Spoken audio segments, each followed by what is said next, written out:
அதுக்கப்புறம் தான் நிறைய குறியீடுகள் அப்படிங்கிறது வந்து வந்திருக்கு.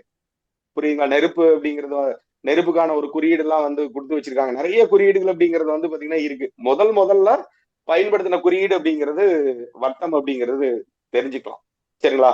அப்போ யோசிச்சு பாருங்க, அவன்லாம் எவ்வளவு கஷ்டப்பட்டு அதை வந்து உருவாக்கி இருப்பான்.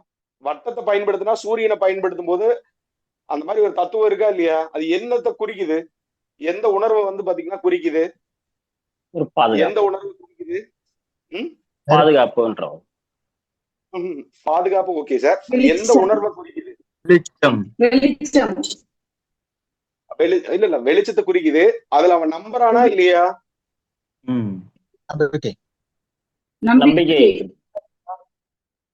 அந்த குறியீடுகள் அப்படிங்கிறது இது நம்பிக்கை அடிப்படையில தான் வந்து பாத்தீங்கன்னா இது வந்து செயல்படுது அப்படிங்கறத தெரிஞ்சுக்கணும். குறியீடுகள் செயல்படணும் அப்படின்னா நம்பிக்கை அப்படிங்கறது வந்து பாத்தீங்கன்னா இருக்கணும்.